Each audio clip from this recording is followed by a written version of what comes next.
It was Winston Churchill who famously said, "Men occasionally stumble over the truth, but most pick themselves up and hurry off as though nothing happened." Our world is full, of course, of overlapping and competing truth claims. There is a danger amid so much confusion, so many loud and different voices, that we dismiss the question of truth as unanswerable. Today, at the lunchtime talks, I hope you will be persuaded that truth is not a changeable commodity, but is finite, it is comprehensible, and significantly, it is obtainable. As is always the case, we will be reading the next bit of John's Gospel. I'll be doing that in a few moments, and using what John has to say as he documents the life of Jesus to help us answer our question today. So a very warm welcome to the Lunchtime Talks, especially if this is your first time. My name is Chris Fishlock, and I'm on the leadership team here at the Lunchtime Talks. Our question again, where can I find true truth? Imagine for a few minutes that the world is like a large room, full of people, full of activity, different groups of people in different parts of the room trying to make sense of what's going on. In one group, there is a party, a very active party, laughter, dancing, drinking, eating. Everyone looks happy. Everyone is coupled up. People are transfixed, totally distracted by the gaze of their partner. You wander up to one of them and you ask, what is truth? The answer, well, truth is what can be felt and experienced. Truth is a dance, a kiss, to love. Truth is what makes you feel good. Well, it sounds appealing, but it sounds a little too convenient as you start to think about it. And what about pain and unhappiness? How do they fit into that definition of truth? You make a note. You walk on.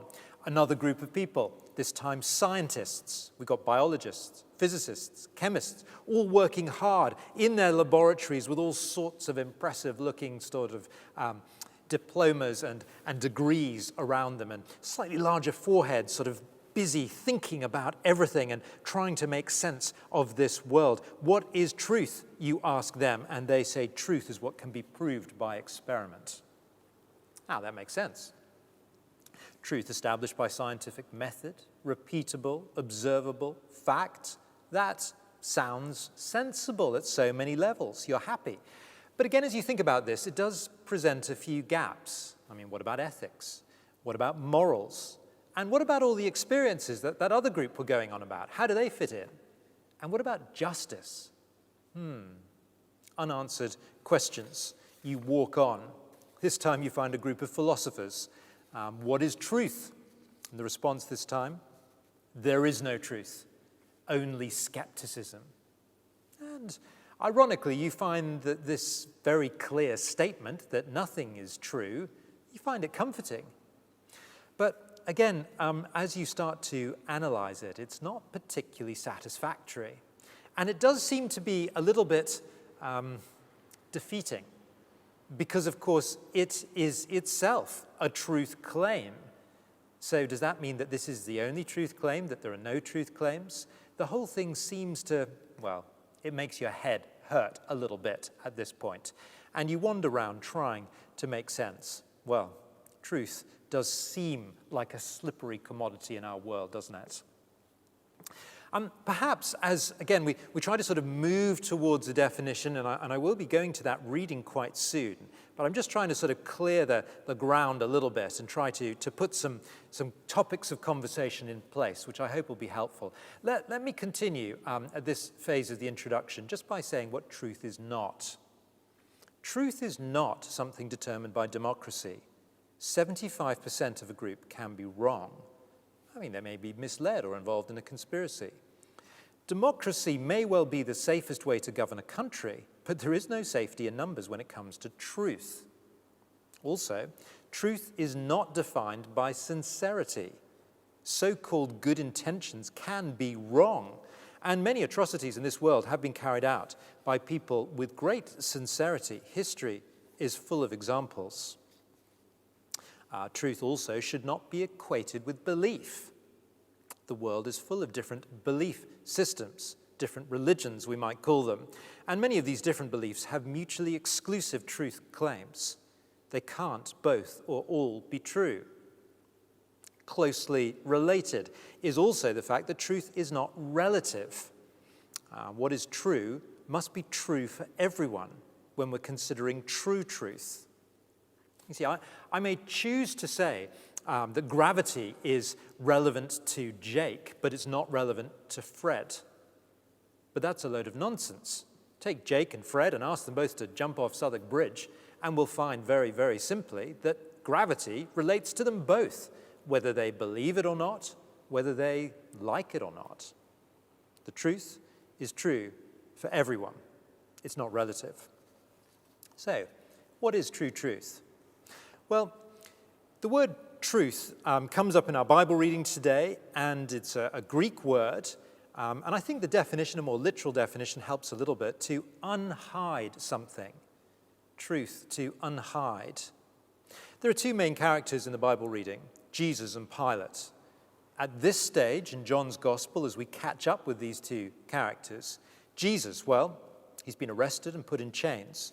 His disciples have deserted him, and now he stands before Pilate. Pilate, who was, of course, the Roman governor at the time of Jesus' trial and execution. And so Pilate and Jesus have a famous conversation which focuses on truth. Why don't I read a little bit of this conversation from our Bible reading today? I'm going to read John chapter 18, verse 33 to 38.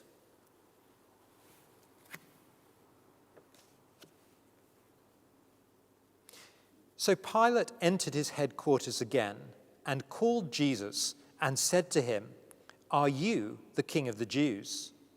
Jesus answered, "Do you say this of your own accord, or did others say it to you about me?" Pilate answered, "Am I a Jew? Your own nation and the chief priests have delivered you over to me. What have you done?" Jesus answered, "My kingdom is not of this world. If my kingdom were of this world, my servants would have been fighting that I may not be delivered over to the Jews. But my kingdom is not from the world." Then Pilate said to him, "So you are a king?" Jesus answered, "You say that I am a king. For this purpose I was born, and for this purpose I have come into the world, to bear witness to the truth. Everyone who is of the truth listens to my voice." Pilate said to him, "What is truth?" Well, it's a famous reading at many levels, isn't it? And that statement that Pilate makes, "What is truth?" is often quoted in our world. Let's go back to that illustration that I began with.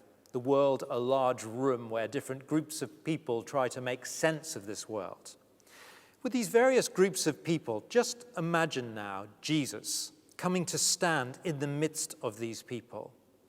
Now, he claims to have stepped into our world, into this room, in this illustration, from outside, from another world.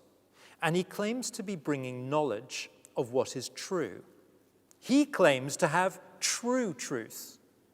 In other words, as Christians, we uniquely have access to this truth. Because you see, Jesus' claims, well, as the handout states, and as the text clearly says, Jesus claims to bear witness to the truth. Have a look again at the middle of verse 37. "For this purpose I was born, and for this purpose I have come into the world, to bear witness to the truth." So when Jesus says his kingdom is all about truth, he doesn't mean that he sort of carries around a big pile of encyclopedias to hand out to people. He's talking quite literally about himself. In other words, the claim is very simply this: Jesus makes the truth known in himself. He is, if you like, truth personified. He has, of course, already said that back in chapter 14, "I am the way and the truth." Jesus is the truth. Now, what that means, of course, to put it into John 18 language, when Jesus says he has come to bear witness to the truth, Jesus is bearing witness to himself. He is the personification of truth. For this purpose I was born, middle of verse 37 again. For this purpose I have come into the world, to bear witness to the truth. This is what makes Pilate's dismissive statement so outrageous. When he says famously in verse 38, "What is truth?" do you see what he must be saying? What he is actually saying is quite simply this: what are you, Jesus? It is, of course, deeply ironic, because the answer to his question about truth is most clearly answered by the person that Jesus is. What is truth? Jesus could say, "I am truth." He's already said that. I am truth personified. If you like Pilate, if you really want to engage with this, then listen to my self-revelation about myself. Look at my life. Look at my teaching. There is truth.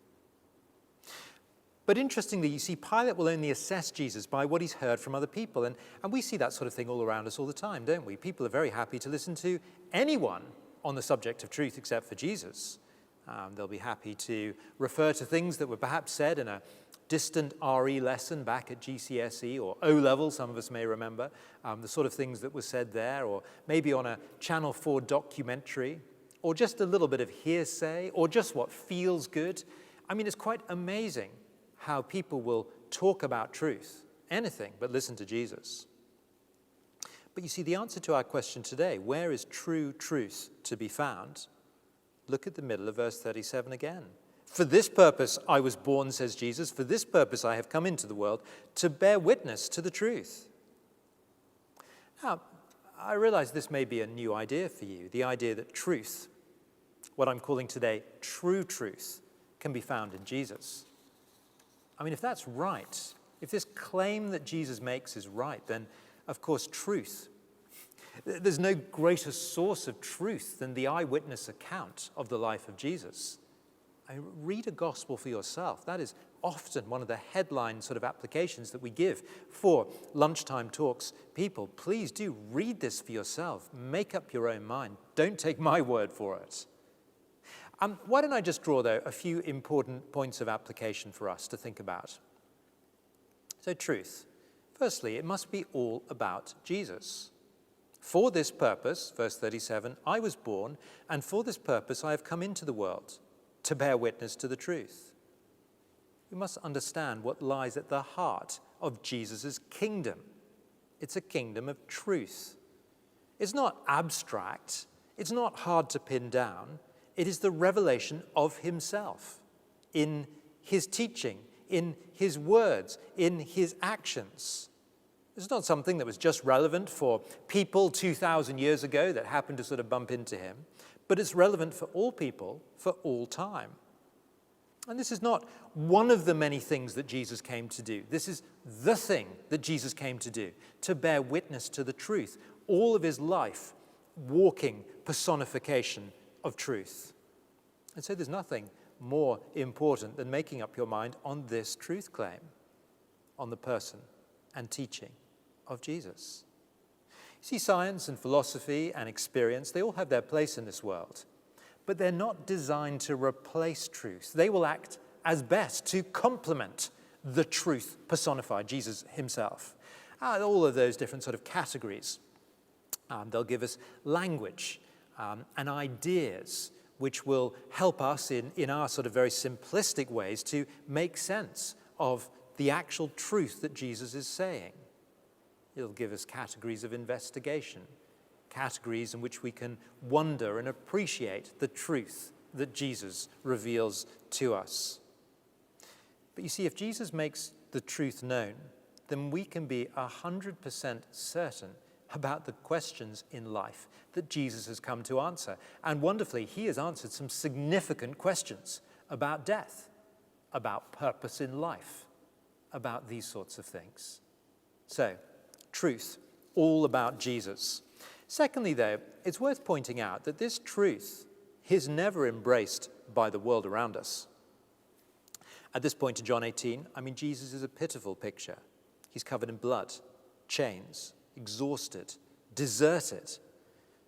The world, you see, does not like this sort of exclusive truth claim. It becomes offensive. And it's much easier to do away with this type of truth claim than to actually consider the implications for us. It's interesting that within hours of this conversation that Jesus is having with Pilate, within hours, Jesus would be killed for a crime he did not commit.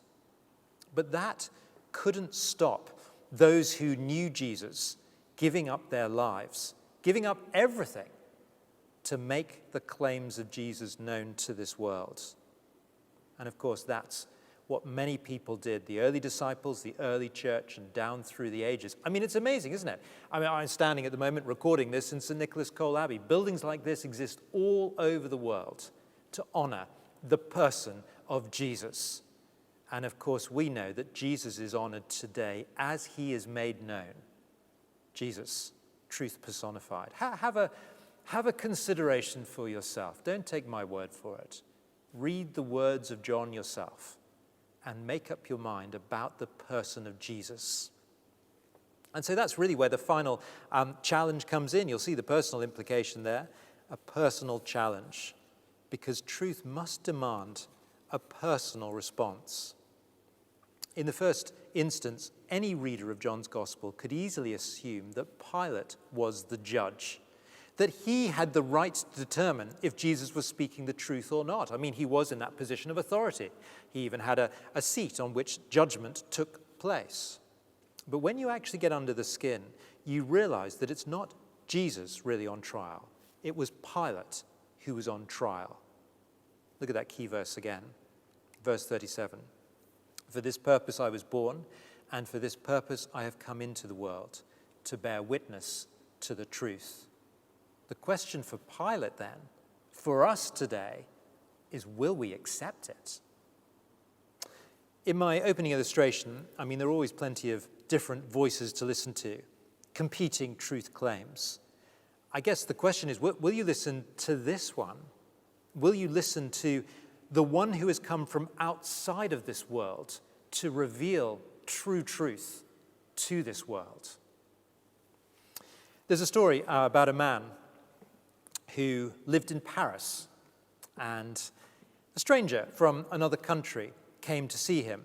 And wanting to show this stranger the magnificent sort of realities of Paris, this man took him to various different places. He took him firstly to the Louvre to see great art, and he showed him all his famous and probably favorite exhibitions within this museum. He then took him in Paris to a concert, to a majestic symphony hall, to hear a great symphony play an amazing piece of music. And at the end of the day, the stranger from the country commented that he didn't really care very much for the art or for the music that he saw in this city. To which the host replied, "My friend, they are not on trial today. You are." You see, choosing not to accept doesn't mean that something isn't true. It simply means, perhaps, that you've ignored the facts before you. Perhaps found it inconvenient or confrontational. But it's no good observing that it's just out there. It's no good observing as you come to the person of Jesus that he's just one truth among many. This is personal. Jesus claims to have the truth, true truth, from another world that is true for us, for everyone, whether we believe it or not, whether we like it or not. True truth. For this purpose, says Jesus, I was born. For this purpose, I have come into the world to bear witness to the truth. That verse continues, which is where we must close.